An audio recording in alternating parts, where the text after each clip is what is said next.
ঈদের চতুর্থ দিন আমরা সবাই মিলে ফেনী থেকে যাচ্ছি চট্টগ্রাম আকবর্ষা আমার মামা শ্বশুরের বাসায়।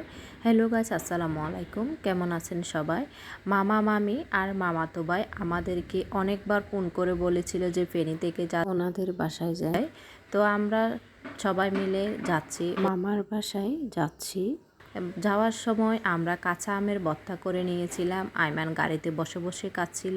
আইমানের আম ভর্তা অনেক বেশি পছন্দ, তাই তার জন্য আম ভর্তা করে নিয়েছিলাম, সাথে আমরাও খাইছি। তো যাওয়ার পরে আমরা বাসায় পৌঁছার পরে খাওয়া দাওয়া শেষ করলাম।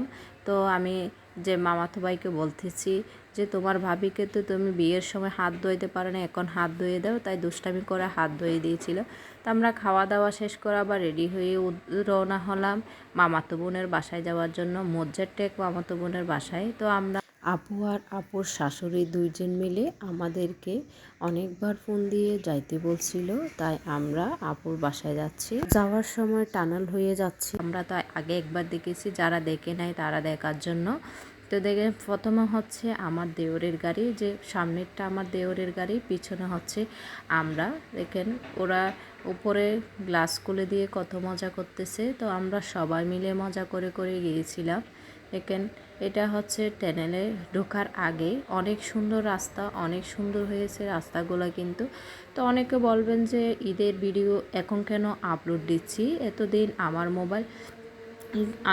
আমার মোবাইলটা একটু ডিস্টার্ব নষ্ট হয়ে গেছিলো, কিন্তু কিছু আপলোড দিতে পারি নাই। তো আস্তে আস্তে একটা একটা আপলোড দিচ্ছি। ভিডিও কিন্তু আপলোড দিতেও অনেক সময় লাগে। তো এটা হচ্ছে বঙ্গবন্ধু চ্যানেল, দেখেন আপনারা যারা দেখেন নাই তারা ভিডিওতে দেখতে পারেন। আমরা অনেক আনন্দ করে করে টানেল দেখে দেখে যাচ্ছিলাম আপুর বাসায়। তো আমরা বের হয়ে গিয়েছি টানেল থেকে, মোজ্জারটেক পৌঁছে গিয়েছি।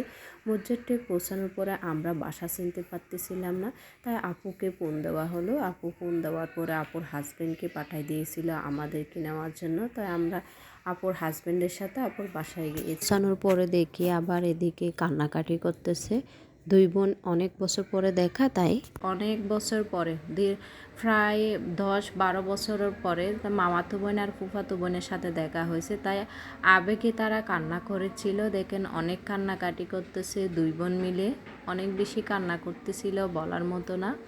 দেখেন কিভাবে কান্না করে। তো আমি বলছি হয়েছে, আসছেন খুশিতে, এখন কান্নাকাটি করেন কেন?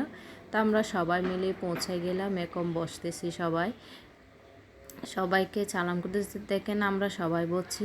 এখন দেখেন আবার এই রুম থেকে এসে কি কাণ্ড দেখায়, আবার কান্নাকাটি, আবার জড়াই দিলে আবার কান্নাকাটি করতেছে দুই বোন মিলে। বলতেছে অনেক বছর পরে দেখা হয়েছে। তাই দেখেন আপু কিন্তু আমরা না করছিলাম যাতে ভাতের আয়োজন না করে, নাস্তার আয়োজন করছে। মাশাল্লাহ অনেক অনেক সুন্দর সুন্দর নাস্তা। দেখেন অনেকগুলো আপু যে এই অল্প সময়ের মধ্যে যে এত নাস্তা করবে, দেখেন অনেকগুলো নাস্তা আপু আর আপার শাশুড়ি মিলে করেছে। অনেক মজার মজার খাবার আমাদের জন্য রেডি করছে।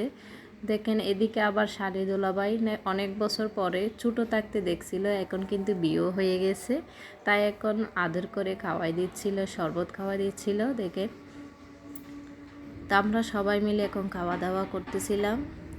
সব কিছু নাকি আপু নিজের হাতে বানাইছে, এক একটা কিন্তু অনেক বেশি মজা ছিল। খাওয়া দাওয়ার পরে এখন আমরা সবাই বসে গল্প করতেছিলাম এবং ছবি উঠাচ্ছিলাম। দেখেন সবাই মিলে ছবি উঠাচ্ছিল। এটা হচ্ছে আপুর বেডরুম, এটা হচ্ছে আপুর হাজব্যান্ড, তো এটা হচ্ছে দুলাভাই, দেখেন আপুর। তো এরা বিয়ের সময় আসতে পারে না, তাই এখন দেখেন এখন বলতেছে আমি তো বিয়ের সময় আসতে পারি না, তাই তোমাকে এখন গছাই দিচ্ছি। তো এদিকে মুরব্বীরা গল্প করতেছিল, আবার এদিকে বাচ্চারা, এদিকে আমরা আবার রুমে বসে বসে গল্প করতেছিলাম। সব কিছু শেষে আমরা সবাই আবার চলে আসতেছিলাম আপুর বাসা থেকে। এখন চট্টগ্রামকে আল্লাহ হাফেজ জানিয়ে আমরা সবাই যাচ্ছি ফেনীতে। আজকের ব্লগ এই পর্যন্ত। সবাই ভালো থাকবেন, সুস্থ থাকবেন। আল্লাহ হাফেজ।